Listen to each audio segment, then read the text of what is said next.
C'est une fiction qui s'appelle République, une plongée dans un attentat qui se joue dans le métro, dans la station République de Paris, et qui suit 3 flux live pendant un temps réel de 26 minutes. République est une fiction conçue pour le mobile. On a son doigt posé sur l'écran sans cesse et on monte ou on descend. Voilà, c'est un film interactif et on peut voir exactement ce qui se passe au même moment pour chacun des personnages. La trame de Noémie se passe sur Terre, la deuxième trame se passe sur le quai et la troisième dans les tunnels des métros. La trame de mon personnage et de celui du coup de son amie Laetitia. C'était dans les rues de Paris, à République. C'est Rudy pour live, je suis en direct du quartier République. Ouais. Il y a un journaliste qui filme avec son téléphone en flux live qui va nous suivre en fait tout au long de cette nuit dramatique. Donc j'interprète Lucie qui fait une séance d'urbex, d'exploration urbaine avec son ami. Et là, ils entendent des tirs. Il y en a un qui a très envie d'y aller, l'autre pas.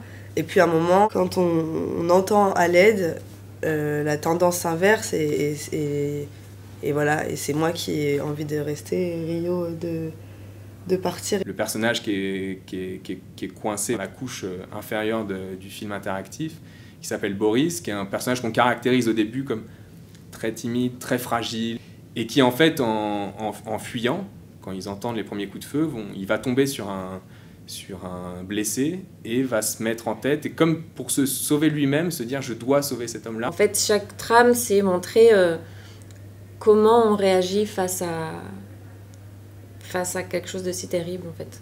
Et il n'y a pas de bonne ou de mauvaise réaction. Il y a une multitude de réactions possibles. On sait, de ce qu'on a pu entendre et de comment on s'est documenté, que c'est parfois très irrationnel. Et c'est là qu'en travaillant avec les psychologues, qu'on est allé chercher comme ça toutes les typologies de réactions face à l'attentat, qu'on a essayé de mettre en scène il y a pratiquement 8 personnages principaux dans cette fiction, voilà, où tous ont un peu une évolution et une réaction très particulière par rapport à l'attentat.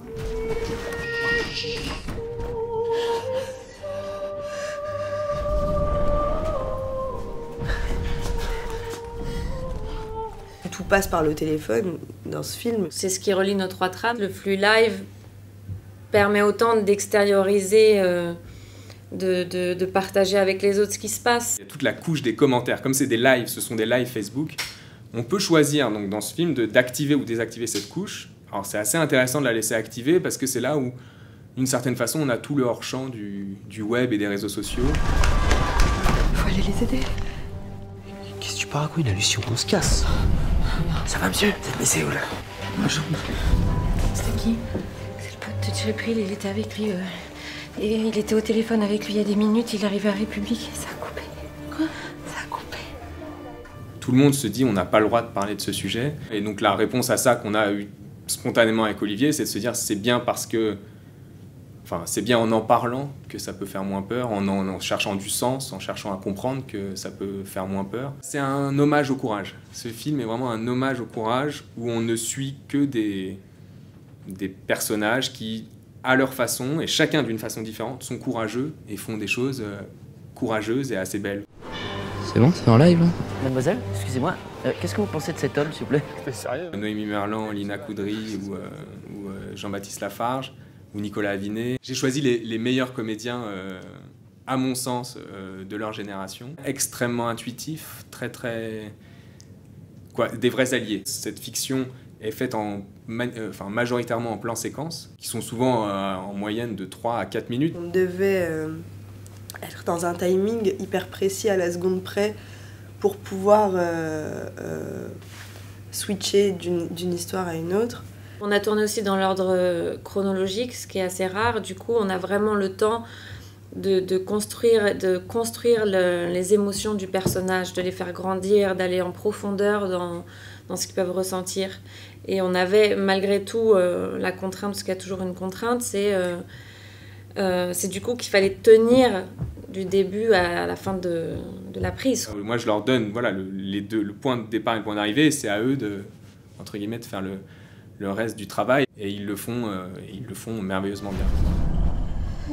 pouvez pas nous aider au lieu de nous empêcher d'avancer? Je vous aide là. Simon, c'est quelqu'un qui cherche à témoigner dans ses œuvres, ses films en général, à témoigner de notre société actuelle, de la jeunesse aussi d'aujourd'hui. Au final, le film interactif donne l'illusion de quelque chose de très morcelé, d'une société qu'on essaye d'éclater, qu'on essaye de diviser.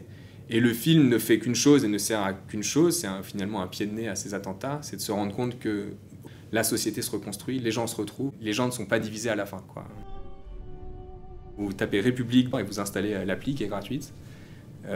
Et donc derrière, vous naviguez dans le film, idéalement avec un casque pour être le plus immergé possible dans l'expérience.